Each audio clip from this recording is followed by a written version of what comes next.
오늘 우리에게 주시는 하나님 말씀은 요한복음 16장 1절부터 15절입니다. 내가 이것을 너희에게 이름은 너희로 실족하지 않게 하려 함이니 사람들이 너희를 출교할 뿐 아니라 때가 이르면 무릇 너희를 죽이는 자가 생각하기를 이것이 하나님을 섬기는 일이라 하리라. 그들이 이런 일을 할 것은 아버지와 나를 알지 못함이라. 오직 너희에게 이 말을 한 것은 너희로 그때를 당하면 내가 너희에게 말한 이것을 기억나게 하려 함이요 처음부터 이 말을 하지 아니한 것은 내가 너희와 함께 있었음이라.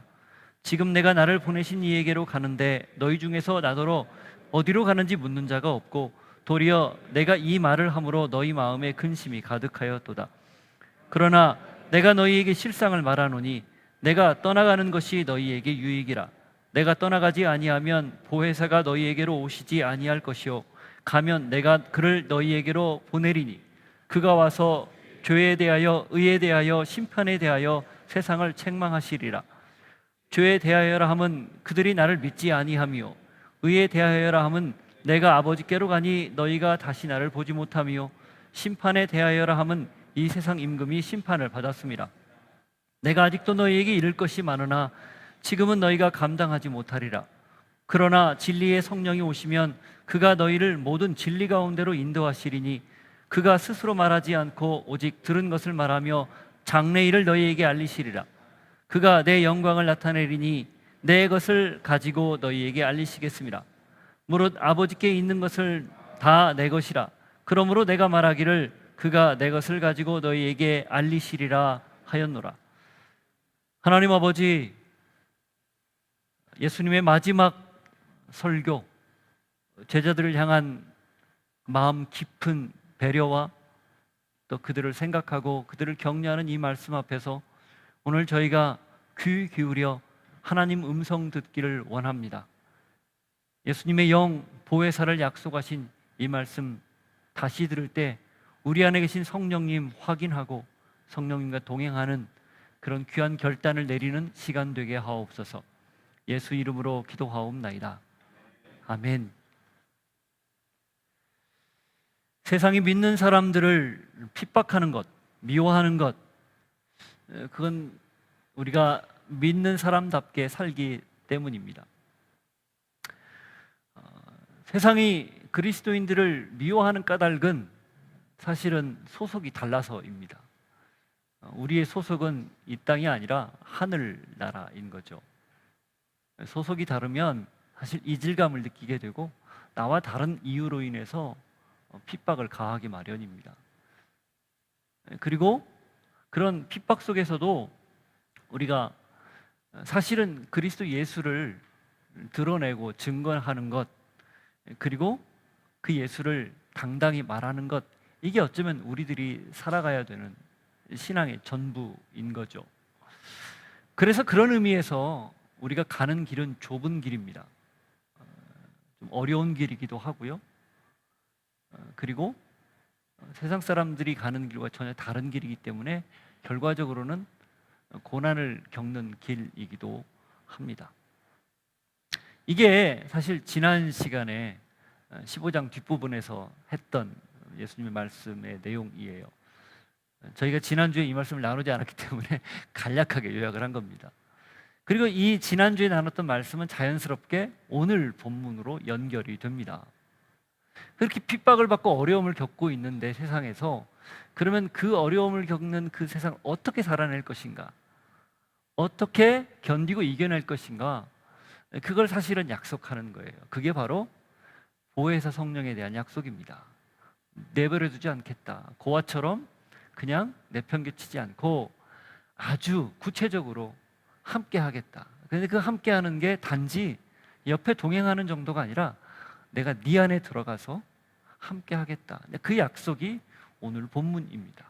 따라서 지난주 박해받는, 그리고 미워하는, 세상에 속하지 않았기 때문에 미움을 받는다는 그 말씀과 오늘 말씀은 사실 자연스럽게 이어지는 거예요.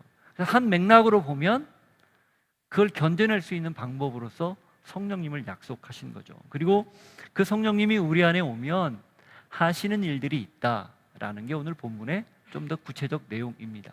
그걸 함께 보면서 우리가 예수를 믿는다는 건 그냥 이성적으로, 지식적으로 누군가 전해 들어서 단순히 내가 그 예수님을 믿습니다 라고 말한 것 이상의 의미로 내 안에 성령님이 오셔서 믿을 수밖에 없도록 깨우쳐 주셨기 때문이라는 것을 알고 있다면, 즉 다른 말로 내 안에 성령님이 계신다라는 확신이 있다면, 오늘 우리가 이 말씀을 들으면서 그분이 하시는 일, 그 일을 나도 따라 해야 되겠구나, 나도 그 일을 같이 그분을 따라가면서 그걸 해야겠구나라는 생각을 자연스럽게 갖게 될 겁니다.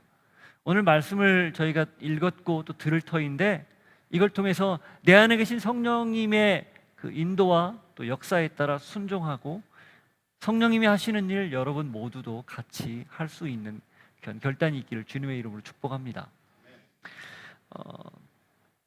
이제 그 15장 미움을 받았다라는 그 사실을 염두에 두고 예수님이 제자들에게 한 말씀을 더 하는데, 실족하지 않게 하기 위해서 내가 새로 너희들을 격려한다, 이런 말씀을 합니다. 16장 1절, 내가 이것을 너희에게 이름은 너희로 실족하지 않게 하려 함이니. 실족하지 않게 하기 위해서 지금 말을 한다, 그런 의미죠. 전에 했던 말과 앞으로 해야 할 말들을 이어주는 그런 내용이라고 보면 됩니다. 이 실족하다라는 말, 이 말은 비틀거리다 혹은 기우뚱거리다 혹은 배반하다, 저버리다, 죄에 빠지다, 이런 다양한 의미가 있어요. 미움을 받고 박해를 받으면 어떤 그런 그것을 예상할 수 있습니까? 그게 지속되면 사실은 내가 가던 그 믿음의 길을 조금 힘겨워, 버거워할 그런 상황이 벌어지는 걸 예상할 수 있어요. 생각했던 것과 다르기 때문에 마음이 어려운 거죠. 그것이 한두 번이면 괜찮지만 반복되고 지속되면 내가 지금 제대로 믿고 있는가? 라는 생각을 하게 된다는 겁니다. 그런 일들이 일어날 수도 있으니 그걸 위해서 내가 새로운 약속, 이미 했지만 다시 그 약속을 하신다, 이렇게 말씀을 하시는 거죠. 예수님은 이미 자기를 믿는 사람들에게 필연적으로 박해가 있을 거라는 말씀을 여러 번 했어요. 마가복음 13장 9절을 한번 찾아보십시오.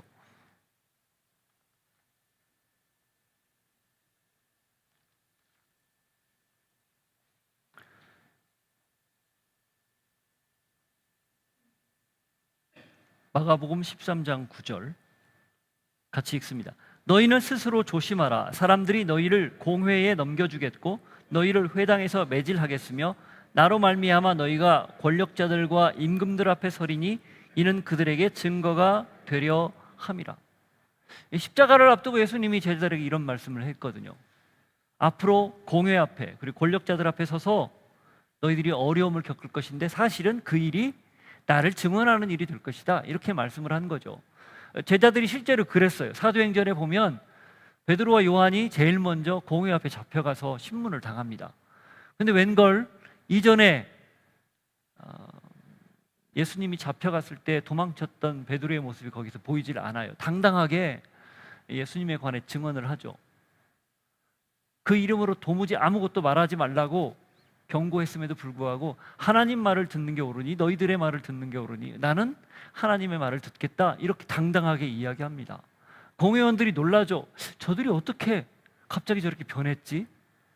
그리고 무슨 지식이 있어서, 무슨 학식이 있어서 저렇게 유창하게 구약을 인용하고 저렇게 말을 하지 할 정도로 의아해했습니다. 왜 그랬을까요? 성령을 그들이 오순절 성령 사건 이후에 성령을 경험하고 그 안에 내주하는 성령님이 있었기 때문에 이렇게 얘기한 거죠. 지금 예수님이 그걸 다 감안하고 그런 말씀을 하는 거예요. 바울은 어떻습니까? 바울이 3번에 걸쳐서 전도 여행을 마치고 예루살렘에 잡혀왔다가 나중에 벨릭스와 베스도 앞에 차례로 신문을 받았죠. 헤롯 그 아그리빠 왕도 와서 그 신문에 동조했었죠. 같이 있었죠. 당당하게 이야기합니다. 심지어는 마지막에 너가 만일에 가이사에게 항소하지 않았으면 무죄 방면을 할 것인데 항소했기 때문에 우리가 풀어줄 수 없다. 이런 얘기까지 들었어요. 그때 바울이 한 얘기가 있어요. 난 그거 관심 없고 묶여있든 풀려있든 나처럼 하나님을 알고 그 복음의 비밀을 알고 진정한 자유를 너희들이 맛봤으면 좋겠다. 이런 이야기를 해요. 이게 신문하는 자리인데 누가 신문자고 누가 피신문자인지 구분할 수 없을 만큼 바울이 당당해요. 왜 그래요? 역시 그 안에 성령님이 계셨기 때문에 그래요. 다마스커스로 가는 그 길 위에서 예수님을 만났고 성령이 그 안에 충만하게 역사했을 때 일어난 일이었어요. 예수님이 그걸 다 염두에 두고 복음서 곳곳에서 이런 말씀을 지금 하고 있는 거예요. 지난 시간에 봤던 요한복음 15장에서도 그 박해받고 미움받는 것도 다 그런 맥락에서 말씀하신 거죠. 그럼에도 불구하고 다시 강조하는 겁니다. 왜? 그만큼 신앙이라는 것, 우리가 성령님이 우리 안에 계시지만 그럼에도 불구하고 성령님에 의해서 충만하게 지배당하지 않으면, 성령님에 의해 완전히 사로잡히지 않으면 어려움이 가중될수록 실족할 가능성도 똑같이 높아지기 때문에 그렇습니다. 그렇기 때문에 실족하지 않게 하기 위해서 내가 이렇게 말을 하겠다, 언급을 한 거예요. 여러분, 예수 믿다가 넘어지는 경우들이 종종 있죠. 왜 그래요? 저 같은 경우 제가 가만히 생각해 보니까 하나님이 생각하는 기준과 내가 생각하는 기준이 차이 때문에 그렇더라고요. 하나님의 기준이 여기 있는데 나는 전혀 다른 방향에서 내가 바라는 나의 소망을 가지고 있었을 때 그 격차만큼 실망하고, 그리고 그게 심할 경우 시험에 들더라는 겁니다. 그럼 신앙이란 뭘까요? 결국 그 격차를 줄이는 거예요. 그럼 그 격차를 어떻게 줄일 수 있을까? 우리가 말씀을 매일 읽으면서 줄이죠.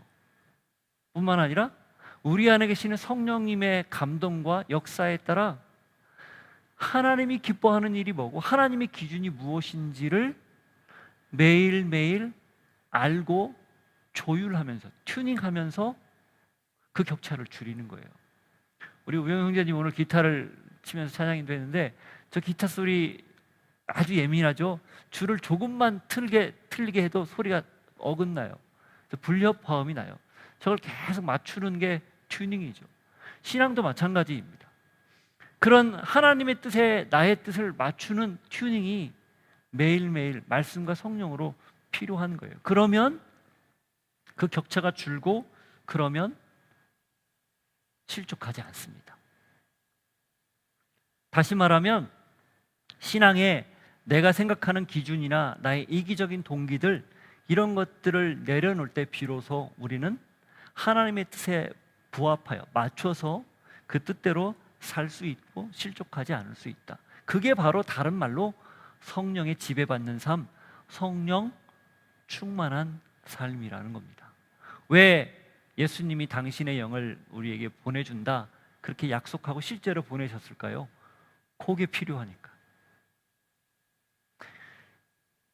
예수님의 제자 12명이 3년을 함께 다녔어요. 먹고 마시고 자고 같이 고생하고 같이 가르치고 심지어는 같이 눈으로 기적을 봤어요. 죽었던 사람이 살아나는 것도 봤어요. 그런데 그들이 마지막 순간에 십자가 앞에서 어떻게 됐습니까? 한 명은 실패자였습니다. 유다죠. 그럼 나머지 11명은 어땠을까요? 저는 유다나 그 나머지 11명이나 별반 차이 없다고 봐요. 다 도망쳤거든요. 베드로가 부인하고 마치 예수님을 드러내놓고 거부한 것처럼 보이지만, 여러분 성경 마지막 예수님이 십자가에 달릴 때 제자들 모습이 하나도 안 보여요. 한 명 보입니다. 숨어서. 요한은 자기 어머니와 그리고 마리아 모시고 십자가 밑에 있었어요. 그래서 내 어머니다, 요한복음에 보면 자기 어머니 마리아를 맡기면서 이제는 너의 어머니야 이렇게 부탁하는 장면이 나오죠. 요한 빼고 나머지 10명 안 보입니다. 먼 발치에서 그냥 예수님 봤을 뿐이에요. 이게 뭘까요? 유다는 적극적으로 예수님을 배반했지만 또 베드로는 다소 자신의 연약함 때문에 예수님을 부인했지만 나머지 9명은 소극적으로 다 도망친 거예요. 왜 그랬을까요? 그들 안에 성령님이 아직 계시지 않았기 때문에 그래요. 그래서 성령님이 중요한 겁니다. 이런 박해와 핍박이 있음에도 불구하고 실족하지 않게 하기 위해서 왜 이 말씀을 하시는가? 내가 너희에게 나의 영, 진리의 영, 보혜사를 보내주겠다. 그 영이 너희 안에 오면 너희의 삶이 이전과는 전혀 다른 모습으로 살게 될 것이다. 그래서 이렇게 말씀하시는 거예요. 여러분, 우리가 왜 성령 충만해야 되는지 아시겠습니까? 왜 성령님의 그 감동과 또 말씀을 통해서 알려주시는 것을 늘 염두에 둬야 되는지 아시겠습니까? 그게 온전한 신앙생활을 할 수 있는 비밀이기 때문에 그래요. 성령님이 그냥 필요에 따라서 왔다 갔다 들락거리는 액세서리가 아니고 내 안에 내주하시면서 끝까지 우리를 믿음의 길을 갈 수 있도록 이끌어 가시는 분이기 때문에 강조하고 또 강조해도 지나치지 않은 겁니다. 믿음으로 여러분 안에 성령님이 계신다는 걸, 여러분이 예수를 주라고 시인하고 믿었다면 그게 증거이기 때문에 그 사실을 잊지 않고 오늘 말씀 앞에서 성령이 내 안에 계시다면 그 성령으로 충만해지기를 간절히 소망할 수 있기를 다시 한번 축복합니다. 자, 그렇게 해서 사람들의 핍박을 이야기하는데 이 2절과 4절에서 그들이 왜 믿는 자들을 핍박하는지를 이렇게 설명을 합니다. 사람들이 너희를 출교할 뿐 아니라 때가 이르면 무릇 너희를 죽이는 자가 생각하기를 이것이 하나님을 섬기는 일이라 하리라. 그들이 이런 일을 할 것은 아버지와 나를 알지 못함이라. 오직 너희에게 이 말을 한 것은 너희로 그때를 당하면 내가 너희에게 말한 이것을 기억나게 하려 하며 처음부터 이 말을 하지 아니한 것은 내가 너희와 함께 있었습니다. 출교, 이 출교는 지금은 저희들이 그닥 대수롭지 않게 여기는데 당시에는요, 유대 사회에서 쫓겨나는 걸 의미합니다. 공동체 안에서 쫓겨나서 혼자 살아야 된다는 그런 의미예요. 아무도 말도 안 섞습니다. 그리고 그 자리에 살 수도 없어요. 옮겨야 돼요. 어디로 가겠어요? 뭐 사람들 없는 곳으로 가겠죠. 아니면 다른 나라로 가겠죠. 굉장히 큰 벌이었어요. 출교라는 것은 유대교에서 내릴 수 있는 사형 바로 직전에 가장 큰 벌칙 중에 하나입니다. 그렇게 출교한다. 그리고 죽이는 자가 생각하기를 이건 하나님을 섬기는 일이다, 이렇게까지 생각한다는 거예요. 그들이 왜 예수 믿는 자들을, 제자들을 핍박하는가? 그들도 이게 하나님을 섬기는 일이야 라고 열심을 내서 핍박한다는 거예요. 유대인들이 하나님을 몰랐습니까? 알았죠. 어쩌면 우리보다 더 전문가일 거요. 지금 우리보다도. 그들은 구약을 거의 외울 정도로 잘 알고 있습니다. 하나님에 대해서 완벽하게 알고 있어요. 그런데 예수 믿는 자들을 죽여요. 나사렛 예수가 그리스도라는 것, 메시아라는 사실을 인정하지 않아요. 우리는 다 인정하는데 왜 그럴까요? 생각 안 해보셨어요? 아니, 왜 유대교는 그렇게 예수님을 거부했을까? 지금도 왜 메시아를 기다리고 있을까? 잘못 알고 있기 때문에 그렇습니다. 그들의 머릿속에 메시아는 그렇게 십자가에서 허망하게 죽을 수 없다는 거예요. 하나님의 아들인데, 능력자인데 어떻게 그렇게 비참하게, 그것도 이방인의 손에 맡겨져서 가장 사람들이 싫어하는 저주받은 형벌이라고 하는 십자가에서 저렇게 무참히 죽을 수 있지? 이걸 받아들일 수 없는 겁니다. 만일에 그들이 생각하는 메시아라면 십자가에 달리지도 않아야 되고, 만일에 달리는 상황이 벌어졌다 해도 무언가 초인적인 힘을 발휘해서 그것을 다 없앴어야 되는 그런 상황으로 이해하고 있는 거예요. 지금도 마찬가지예요. 십자가에서 처형됐다라는 사실은 그가 의롭지 않다라는 그런 것으로 받아들였어요. 의로운 자라면 그렇게 죽을 리가 없다는 거죠. 하나님이 의로운 분인데 의로운 하나님이 의로운 자를 그렇게 죽인다? 그건 그가 의롭지 않아서라는 거예요. 그래서 하나님의 저주를 받아서 십자가에 달렸다라고 생각하는 겁니다. 인간으로 보는 거예요. 메시아로 받아들이지 않는 거예요. 근데 그게 하나님의 비밀이었죠. 그래서 바울이 고린도서 1장 18절에서 그걸 비밀이라고 표현한 거예요. 유대인들은 거리끼는 것, 하나님이 원하지 않은 거였기 때문에 그걸 상종조차 안 하는 거예요. 헬라인들은 미련한 것이라고 얘기했어요. 이방인들은 그건 지혜롭지 못하다. 십자가의 도가 하나님의 비밀이라는 표현을 그래서 한 거예요. 한번 보실래요? 믿기지 않는 표정으로 보고 계시니 고린도전서 1장입니다.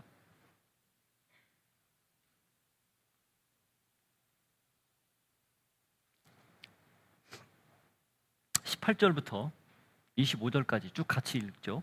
십자가의 도가 멸망하는 자들에게는 미련한 것이요 구원을 받는 우리에게는 하나님의 능력이라. 기록된 바 내가 지혜 있는 자들의 지혜를 멸하고 총명한 자들의 총명을 패하리라 하였으니 지혜 있는 자가 어디 있느냐, 선비가 어디 있느냐, 이 세대의 변론가가 어디 있느냐. 하나님께서 이 세상의 지혜를 미련하게 하신 것이 아니냐. 하나님의 지혜에 있어서는 이 세상이 자기 지혜로 하나님을 알지 못하므로 하나님께서 전도에 미련한 것으로 믿는 자들을 구원하시기를 기뻐하셨도다. 유대인은 표적을 구하고 헬라인은 지혜를 찾으나 우리는 십자가에 못 박힌 그리스도를 전하니 유대인에게는 거리끼는 것이요 이방인에게는 미련한 것이로되 오직 부르심을 받은 자들에게는 유대인이나 헬라인이나 그리스도는 하나님의 능력이요 하나님의 지혜니라. 하나님의 어리석음이 사람보다 지혜롭고 하나님의 약하심이 사람보다 강하니라. 바울이 이렇게 쓴 이유는 유대인들이 하나님을 알고 있다고 그렇게 자부하지만 결국 잘 모르고 있었다는 걸 이야기하는 거예요. 그러니 십자가를 거리끼는 것으로 받아들이지 않는 거죠. 십자가를 받아들이지 않으면 구원이 불가능합니다. 십자가를 받아들이지 않으면 하나님의 자녀가 될 수 없어요. 그러니 어떻게 돼요? 십자가를 밀어내니, 예수를 거부하니 당연히 핍박하는 거죠. 그들이 알고 있는 하나님에 대한 지식과 전혀 다르다라고 여기기 때문에 핍박하는 거예요. 그게 그들의 열심이었어요. 열정이었어요. 구약의 수많은 선지자들을 그렇게 해서 그들이 죽였죠. 핍박했죠. 예수님 당시에 예수님과 대척점에 섰어요. 그래서 그 결과물로 급기야 십자가에 예수님을 달아 죽이기까지 했어요. 잘못된 열심과 잘못된 지식 때문에. 그리고 그걸 깨우친 예수 믿는 사람들을 박해했어요. 기독교 역사에도 그런 일들이 비일비재합니다. 오늘이라고 다를까요? 비슷합니다. 교회가 만일에 복음을 온전히 알고 있지 못하면 교권주의나 교회주의나 혹은 개교의 중심, 그리고 어떤 교회 자체의 어떤 이익에 부합하는 거기에만 관심을 갖는다면, 복음에 관심이 없다면 여전히 진리를 거부하고, 진리를 알고 있는 듯 말하지만 거부하고 여전히 예수님을 밀어냅니다. 우리라고 다를까요? 그래서 신앙이 첫걸음 내딛는 것, 성령님의 역사에 따라서 예수님을 믿고 시작하는 건 비교적 수월하고 쉽지만, 그것조차 어려운 사람도 있어요. 그러나 비교적 수월하고 쉽지만 그 다음 신앙이 완성되는 그 순간까지 걸어가는 우리의 신앙의 여정은 쉽지 않은 거예요. 이걸 우리가 잘 알아야 됩니다. 예수 믿으면 복 받죠. 그 복이 뭘까요? 하나님이 원하는 대로 살고자 하는 몸부림입니다. 내가 바라고 내가 생각하는 대로 잘 되고 잘 먹고 잘 살고 높아지고 영향력 있고, 이게 복이 아니에요. 그게 복이라면 기독교는 기복으로 끝나요. 복을 추구하는 거죠. 그러나 진짜 복이 하나님 뜻에 따라 사는 거고 하나님이 원하시는 대로 사는 거기 때문에, 그분을 제대로 알고 제대로 알기 때문에 제대로 변화되기를 소망하며 매일매일 나의 신앙을 점검하면서 순간순간 주님이 원하시는 대로 사는 걸 간절하게 바라는 것, 이게 복이라는 거예요. 그걸 잊지 않으시기를 바라요. 왜 말씀을 읽고 왜 성령을 충만해야 된다라는 얘기를 그냥 귀에 닳도록 듣는가? 그 길만이 우리의 신앙을 지속할 수 있는 방법이기 때문에 그렇습니다. 다른 건 다 비본질적인 거라는 거예요. 여러분 어디에서 그래서 신앙생활 하든 상관없습니다. 요 두 가지 말씀 앞에서 성령님의 인도에 따라 내가 나를 스스로를 살피며 내가 하나님 뜻에 맞는 삶을 살고 있는지 그걸 끊임없이 챙기고 또 들여다보는 것, 이게 신앙의 전부라는 걸 잊지 않기를 바라요. 그러면 그게 정확하게 정립이 되면 나머지는 그 다음 부차적인 거예요. 자연스럽게 봉사도 하고요, 섬김도 하고요, 누군가 찾아가기도 하고요, 굳은 일 마다 않고 할 수 있게 되고요, 내가 가진 건 아깝지 않게 누군가 돕고 섬길 수 있는 이 일이 되는 거예요. 그게 바뀌면 힘들어지는 거죠. 그래서 그게 바뀌었을 때 내가 이렇게 열심히 했는데도 아무 복도 안 주고 이렇게 어려움만 계속될까? 그래서 실족하는 거예요. 그걸 잊지 않기를 바라요. 왜 예수님이 이 2절과 4절에서 이런 말씀을 하셨는가? 경고입니다. 이걸 읽는 우리들에게 주시는 워닝이에요. 너희는 그러지 마라. 너희는 실족하지 말아라. 하나님을 알되 제대로 알고 말씀을 알되 제대로 알고 따라오라. 그런 도전입니다. 어떻습니까? 그렇게 살기를 원하십니까? 성령님이 그렇게 우리를 도와주실 거예요. 성령님이 하시는 일 중에 하나예요. 바른 길로 인도하는 거죠. 이제 뒤에 가면 나오지만 진리 가운데로 인도한다는 말이 바로 그런 의미입니다. 그런 복이 여러분 모두에게 있기를 바라요. 자, 그러면서 예수님이 한 가지를 이제 덧붙여요. 5절 6절인데 같이 읽어볼까요? 지금 내가 나를 보내신 이에게로 가는데 너희 중에서 나더러 어디로 가는지 묻는 자가 없고 도리어 내가 이 말을 함으로 너희 마음에 근심이 가득하였도다. 예수님이 이미 여러 번 하나님께로, 아버지께로 돌아간다는 말씀을 하셨는데 지금은 십자가를 앞두고 비장한 느낌처럼 이렇게 다가오는 말씀을 하시니까 제자들이 지금 어떻게 할지를 모르고 있었던 것 같아요. 그러니 묻지 못하고 있었던 거죠. 그런데 그 다음 이어서 이렇게 말씀을 하십니다. 그러나 내가 너희에게 실상을 말하노니 7절 내가 떠나가는 것이 너희에게 유익이라. 내가 떠나가지 아니하면 보혜사가 너희에게로 오시지 아니할 것이요 가면 내가 그를 너희에게로 보내리니. 떠나는 게 유익이다, 이 말씀을 하십니다. 그래야 누가 온다? 보혜사가 온다. 저희 순교회에서는 지난번에 왜 떠나는 게 유익인지에 대한 얘기 한번 했어요. 요약하자면 예수님이 옆에 계시면 얼마나 좋아요. 그죠? 아니, 생각해 보세요. 2000년 동안 살아계신 분이 지금 계신다. 누가 안 믿겠어요? 다 믿죠. 근데 그게 너무 좋은 것 같지만 굉장히 제약이 많습니다. 육체를 이렇게 입고 있기 때문에 첫 번째 어디에 제약을 받아요? 공간의 제약을 받습니다. 그 다음 시간의 제한을 받아요. 시공의 제한을 받아요. 예수님이 동시다발적으로 나타날 수가 없는 거예요. 믿는 사람은 많은데 그 예수님을 보려면 예수님이 계신 곳에 다 찾아가야 돼요. 시간과 돈을 들여서. 지금이야 뭐 빨리 갈 수 있겠지만 옛날에는 그게 얼마나 어려웠겠어요. 쉽게 말하면 이런 의미로도 돼요. 또 하나는 그래야 예수님이 떠나가야 예수님의 영이 믿는 사람 각 사람 안에 임한다, 그거예요. 그러면 시공의 제한을 받지 않고 언제나 예수님 하고 부르면 그분이 응답하신다는 거예요. 그래서 내 이름으로 구하라, 그 얘기도 그런 맥락에서 주신 거예요.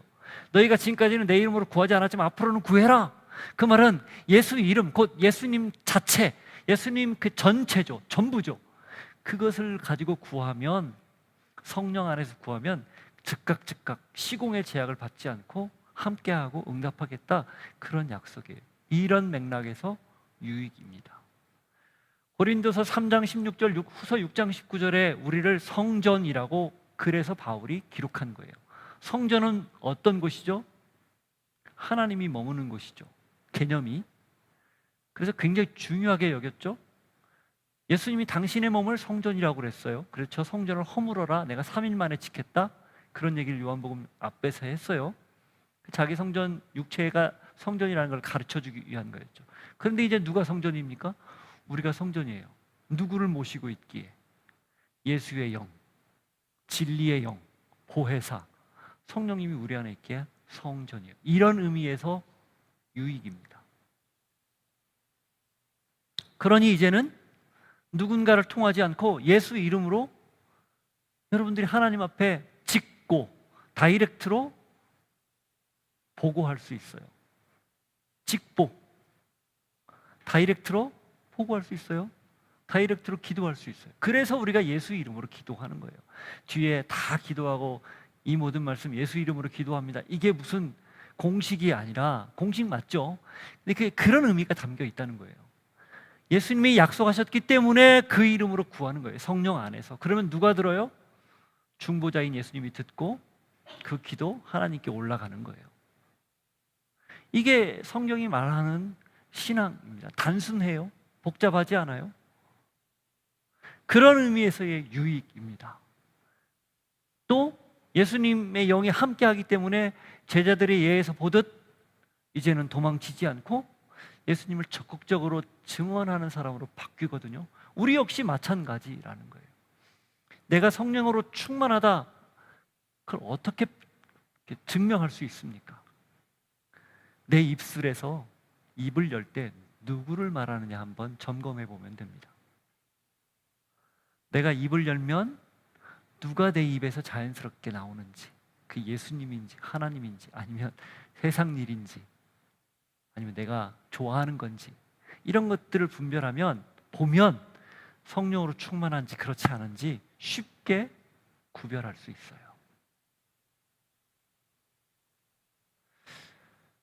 24시간 예수님을 생각하고 예수님을 말하기는 쉽지 않습니다. 그럼에도 불구하고 저희가 신앙을 지속하기 위해서 해야 할 선택은, 결정은 그분을 말하는 거예요. 어떤 경로가 됐든 어떤 경우가 됐든 나의 언어 안에, 행동 안에 예수님을 담아내는 거예요. 그게 신앙인입니다. 성령님이 우리 안에 오셔서 하는 일이기도 하고요, 성령님을 우리에게 허락하신 유익입니다. 그런 복이 또 여러분에게 있기를 바라요. 자, 그렇게 성령님이 오신단 말이죠. 그래서 우리 안에 계신단 말이죠. 그럼 그분이 오셔서 구체적으로 무엇을 하시는가? 그게 8절이에요. 같이 읽겠습니다. 그가 와서 죄에 대하여, 의에 대하여, 심판에 대하여 세상을 책망하시리라. 죄, 의, 심판에 관해 세상을 책망한다, 그렇게 되어 있습니다. 이 책망이라는 말, 무언가 잘못을 꾸짖는 그런 뉘앙스죠. 근데 이 책망하다라는 말, 이 말의 원문의 뜻은 조금 우리가 책망하다라는 그런 의미만 있는 게 아니에요. 밝히 드러내다, 폭로하다, 혹은 죄를 깨닫게 하다, 바로잡다, 꾸짖다, 깨우치다, 이런 다양한 의미가 있어요. 근데 책망하다라는 말만 들으면 무언가 혼나는 것처럼, 그게 뭔가 잘못된 걸 바로잡는 것처럼만 느끼는데, 죄에 관해서는 이 책망하다라는 말이 적절하게 해석이라고, 적절한 번역이라고 봐요. 그러나 의와 심판에 관해서는 조금 의아해, 이렇게 좀 약간 갸우뚱하죠. 그래서 사실 이 말씀이 좀 어려운 말처럼 들리기도 해요. 예수님이 그래서 친절하게 이렇게 표현을 합니다. 새 번역은 그래서 이걸 깨우친다, 이런 표현을 썼어요. 그래서 이렇게 8절에 먼저 죄에 대해서 깨우쳐 주는데, 9절 죄에 대하여라 함은 그들이 나를 믿지 아니함이요라고 되어 있습니다. 죄에 대해서 깨우쳐 주는데 무엇을 깨우쳐 주는가? 믿지 않는 걸 깨우쳐 준다는 거예요. 바꿔 말하면 이 말의 뜻은 죄란 무엇이냐, 이걸 얘기하는 거예요. 죄가 뭘까요? 믿지 않는 게 죄라는 거예요. 예수님이 지금 제자들에게 말씀할 때 죄는 말이야 믿지 않는 거야, 이렇게 얘기하는 겁니다. 그럼 의가 뭡니까? 의. 죄의 반대말이 의죠. 의는 뭐예요? 믿는 거예요. 여러분, 우리가 믿음으로 의롭다 칭함을 받았죠. 이신칭의라는 말이죠. 혹은 믿음으로 의롭다, 의로움을 얻는다, 이신득의라는 말도 썼어요, 한자로. 믿음으로 의롭다 칭해지는 거, 믿었기 때문에 곧 의로워진 겁니다. 죄에 대해서 책망한다라는 건 다시 말하면 믿지 않는 걸 예수님이 언급하면서 믿지 않는 것이 죄다, 그걸 얘기하는 거예요. 그래서 여러분, 예수님을 믿느냐 믿지 않느냐가 우리의 영생과 영멸을 결정적으로 가르는 거예요. 왜 예수 믿으면 구원받는다는 말을 그래서 하는가? 이런 이유 때문에. 여러분, 예수님 믿죠? 그러면 의예요. 의인이에요. 단순합니다. 그래서 성령님이 오시면 그럼 무엇을 얘기하는가? 이걸 지금 가르쳐 준다는 거예요. 사람들에게 너희들이 예수를 믿어야 되는데 믿지 않아? 그럼 너희들은 죄인이야. 그러면 심판당할 수밖에 없어. 멸망받을 수밖에 없어. 이 얘기를, 이걸 성령님이 제일 먼저 가르쳐 준다는 거예요. 두 번째는 뭡니까? 10절이에요. 의에 대하여 함은 내가 아버지께로 가니 너희가 나를 다시 보지 못함이요. 이 아버지께로 가니 너희가 나를 다시 보지 못한다. 이게 무슨 뜻일까요? 유대인들의 사고에 하나님께로 갈 수 있는 존재는 단 한, 자격이 단 하나예요. 의로운 자. 의로운 자. 의로워야만 하나님께로 갈 수 있었어요. 죄인은 못 갑니다. 구원하고도 연결이 되죠. 앞부분에 믿지 않는 게 죄다라고 말한 것과도 연관이 돼요. 그런데 아까 처음에 얘기했지만 유대인들이 예수님을 뭐라고 여겼다고요? 의인이라고 여겼다고요? 아니면 죄인이라고 여겼다고요? 저주받아서 십자가에 죽은 사람이라고 여겼잖아요. 그러니 그들은 예수님을 믿겠습니까? 안 믿겠습니까? 안 믿어요. 그런데 성령님이 와서 그걸 깨우쳐 준다는 거예요. 너희들이 배척했던 그 예수는 의로운 자였어. 그런데 너희들은 납득할 수 없지. 그가 왜 죽었는지. 그는 의로운 자로서 죄인을 대신해서 죽은 존재야. 그런 의미입니다. 그래서 우리의 죄값을 대신 치르고 우리를 살려주기 위해서 십자가에서 희생을 당한 분이 예수고, 그분이 의롭기 때문에, 그래서 부활했고 의롭기 때문에 다시 하나님께로 가셨어. 그걸 성령님이 알려주고 깨우쳐 준다는 거예요. 확인시켜 준다는 거죠. 성령님이 오셔서 우리에게 그걸 다시 리마인드 해준다, 그 말입니다. 이게 의에 대하여라는 말의 의미예요. 그 다음 11절, 심판에 대하여라 함은 이 세상의 임금이 심판을 받았습니다. 이것도 좀 애매한, 무슨 말씀인가? 이 세상의 임금이 심판을 받았다, 이게 무슨 뜻일까요? 이 세상 임금이 누굴 의미할까요? 사탄입니다. 심판이라는 것은 미래적으로 일어날 일이죠. 예수님이 다시 오시면, 재림하면 그때 심판주로 오시죠. 그래서 영생과 영멸을 판가름하죠. 그러나 십자가를 통해서도 이미 판결난 게 하나 있어요. 그게 뭘까요? 죄에 대한 사망 선고입니다. 죽음에 대한 사망 선고예요. 그래서 부활했거든요. 사탄이 가지고 있는 가장 강력한 힘이 죽음이에요. 사망. 사실 우리는 아담의 원죄를 물려받아서 죄인으로 태어났기 때문에 이 육체는 죽습니다. 그죠? 그러나 예수님을 믿기 때문에 영혼은 죽지 않아요. 다시 신령한 몸으로 부활해요. 죽는 건 왜 죽는 거예요? 우리가 죄인이기 때문에 죽는 거예요. 근데 왜 살아요? 예수를 믿고 의인이 되었기 때문에 신령한 몸으로 다시 사는 겁니다. 그래서 사탄이 가지고 있는 가장 강력한 힘이 사망 권세예요. 고린도전서 15장에 바울이 그래서 그런 얘기를 하는 거죠. 사망아, 너의 쏘는 것이 어디 있느냐. 그런 표현. 그러니까 부활을 통해서 예수님이 그걸 이겼다라는 걸. 그래서 맨 마지막에 멸망받을 적은 죽음, 사망이다, 이런 얘기를 쓰는 거예요. 근데 십자가를 통해서 예수님이 이미 그 죄와 사망에게 사망 선고를 내린 거예요.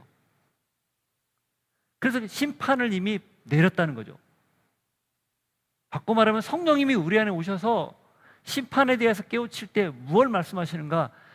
너희들은 말이야, 성령을 안에, 내가 너희 안에 들어가 있는 그 믿는 사람들은 말이야, 절대 죄와 상관없이 사는 사람들이고 절대 사망과 상관없는 사람들이야 라는 걸 깨우쳐 준다는 거예요. 사실 저희들이 죽음을 많이 두려워합니다. 근데 정말 신앙이 깊어지면요, 죽음을 기다려요. 염세주의자여서 기다리는 게 아니라 그 죽음이 하나님 앞에 가는 관문이기 때문에 그래요. 이 땅에서 최선을 다해 살지만 마지막 순간에, 죽는 그 순간에 하나님 앞에 달려가는 거죠. 우리를 환영해 주시는 하나님 앞에 전심전력으로 달려가는 거예요. 왜? 죽지 않는 걸 아니까. 몸은 죽지만 영원히 사는 걸 알기 때문에 기꺼이 그 죽음을 맞이하는 거예요. 그 차이. 그걸 어떻게 할 수 있는가? 성령님이 매 순간순간 우리를 그렇게 깨우쳐 주신다는 거죠. 예수를 믿기 때문에 우리는 죄가 없어. 그러니까 의인이라고 그러니까 죄와 상관없는 사람이 돼요. 예수님이 하나님의 아들이라는 사실을 믿기 때문에 그 의가 우리의 의가 됩니다. 예수님이 십자가에서 죄와 사망을 멸했기 때문에 우리는 더 이상 죄와 사망에 묶여 있지 않습니다. 이게 그리스도인이 오늘을 살아가는, 어깨를 쫙 펴고 고개를 들고 당당하게 살아갈 수 있는 근거예요. 성령님이 그걸 지속적으로 가르쳐 주는 거예요. 깨우쳐 주는 거예요. 일깨우는 거죠. 두려워하지 말라고. 너는 의롭다고 하나님한테 인정받았다고, 죄와 상관없는 존재라고 계속 도전해 주는 거예요. 그러니 우리가 삶의 현장에 살 때 좀 다르게 살아야 되지 않겠어요? 좀 더 믿는 사람답게 살아야 되지 않겠습니까? 별로 그럴 마음이 없으신 것 같아요. 그래야, 믿는 사람답게 살아야 그게 신앙하는 의미고 신앙하는 보람이고 신앙하는 기쁨이죠. 안 그렇습니까? 교회 그냥 주일날 되면 어디 딴 데 가는 것보다 교회 가는 게 그래 나으니까 온 건 아니잖아요. 그리고 우리가 매일 신앙생활 하는 것도 단지 좀 더 이게 좀 나이스해 보여서 하는 그런 신앙생활 아니잖아요. 우리의 본질의 변화가 완벽하게 일어났기 때문에 그렇게 당당하게 살 수 있는 것, 그게 성령의 역사고 우리가 살아가야 할 모습입니다. 그걸 기억하시기를 바라요. 성령님이 여러분 안에서 지금 그 일을 하고 계세요. 여러분도 그렇게 하시면 돼요. 아멘. 12절부터 읽습니다. 내가 아직도 너희에게 이를 것이 많으나 지금은 너희가 감당하지 못하리라. 여기에서 예수님이 아직 이를 게 많지만 감당하지 못하리라, 이 말씀 왜 하셨을까요? 이 너무 심오한 진리들을 많이 말하니까 제자들이 지금 버그가 생긴 거예요. 너무 어려운 거죠. 무슨 말인지 사실 성령님이 그 안에 없으니 깨닫지도 못하고 알아듣지도 못했어요. 그러니 이 말 듣고 바로 불과 몇 시간 뒤에 도망치죠. 예수님 참 인격적이라는 생각을 했어요. 제가 여기에 사실 좀 번외지만 그런 생각했어요. 아, 예수님은 참 사려가 깊구나. 그리고 딱 거기까지 얘기하는구나. 밀어붙이지 않는구나. 우리 같으면 막 밀어붙여서 주입해가지고 믿어 이렇게 얘기할 것 같은데, 그래? 너희들 내가 보아하니 다 못 알아들으니까 여기까지만 할게 하고 한 발짝 물러선 거예요. 그러나 완전히 물러섰을까요? 아니에요. 13절 이하에 보면 그걸 누구에게 맡깁니까? 성령님에게 맡겨요. 13절 보시죠. 그러나 진리의 성령이 오시면 그가 너희를 모든 진리 가운데로 인도하시리니 그가 스스로 말하지 않고 오직 들은 것을 말하며 장래일을 너희에게 알리시리라. 그가 내 영광을 나타내리니 내 것을 가지고 너희에게 알리시겠습니다. 물은 아버지께 있는 것은 다 내 것이라. 그러므로 내가 말하기를 그가 내 것을 가지고 너희에게 알리시리라 하였노라. 이걸 누구에게 양보하는 거예요? 진리의 성령님에게. 그리고 성령님이 오시면 너희를 진리 가운데로 인도한다. 지금 내가 너희에게 가르쳐줄 내용들 진리 아니에요. 그 가운데로 인도할 거다. 다른 말로는 예수님에게로 늘 이끌 것이다. 다른 말로는 말씀 안으로 이끌 것이다. 그런 의미예요. 따라서 예수님이 우리에게 다 가르쳐주지 않았다고 뭔가 부족하다, 이게 아니에요. 성령님이 가르쳐 주십니다. 누구를 통해서? 성경을 통해서. 성령님이 역사한 사람들이 기록한 성경 내용을 통해서 예수님이 다 가르쳐주지 않았던 내용들을 지금도 여전히 말씀하고 있는 거예요.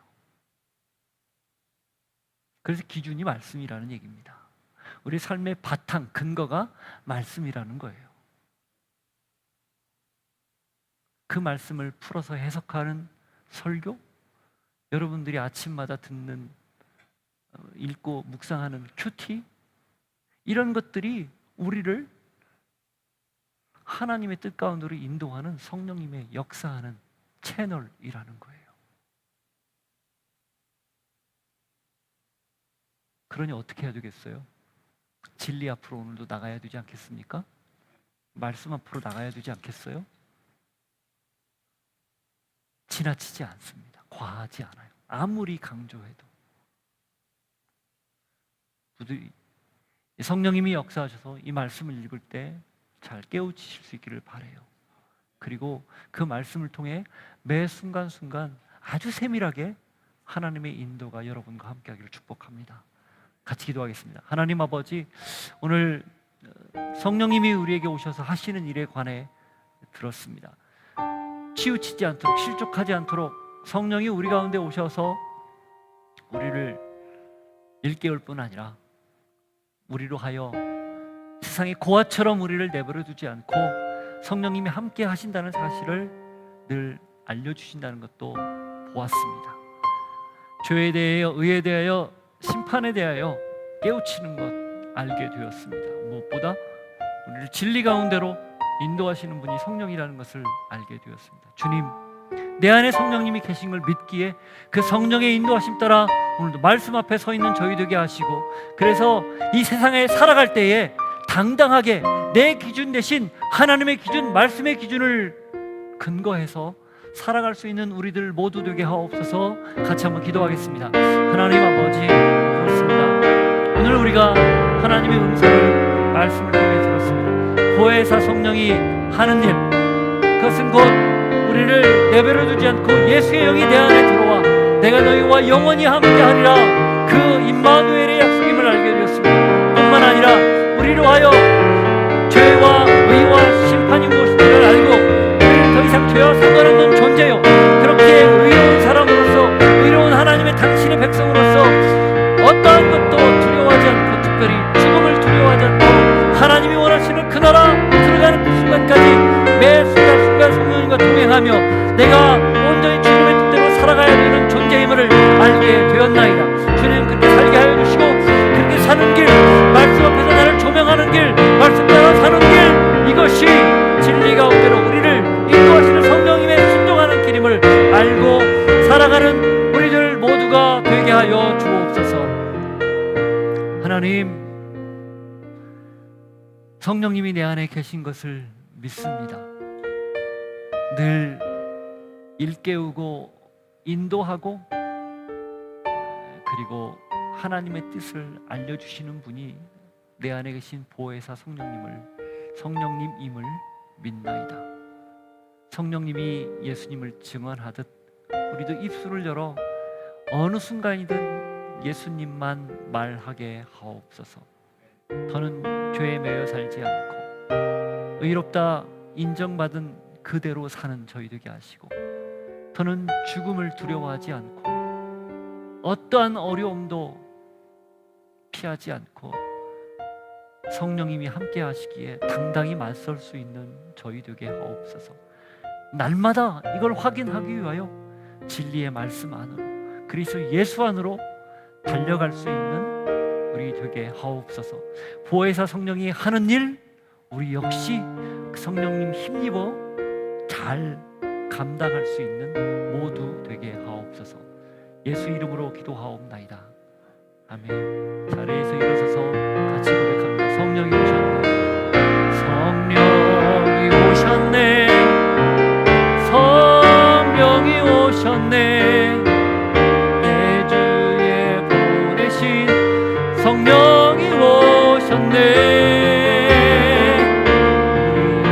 인생 가운데 친히 찾아오셔서 그 나라 함께 다시 한번 고백합시다. 성령이 오셨네, 성령이 오셨네, 성령이 오셨네, 내 주에 보내신 성령이 오셨네. 우리 인생 가운데 친히 찾아오셨네.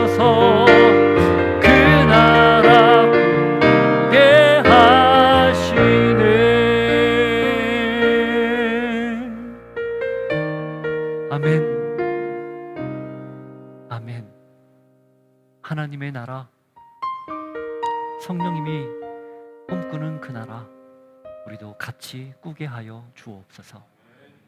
하나님 주신 은혜를 기억하고 감사하여 물질을 구별하여 드렸습니다.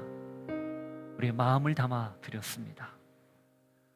우리의 시간도, 우리의 생각도, 우리의 재능도, 우리가 가진 모든 것도 다 하나님의 것이오니 사용하시고, 특별히 그렇게 구별하여 드린 손길 위에 하늘의 넉넉한 복으로 채우시는 걸 모두가 맛보게 하여 주옵소서.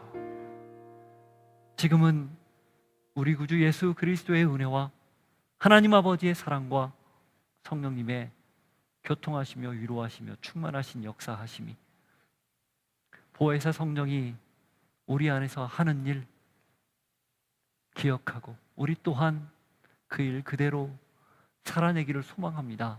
결단하는 주의 백성들 머리 위에, 삶의 자리 위에 이제로부터 영원토록 함께 하시기를 간절히 축원하옵나이다. 아멘.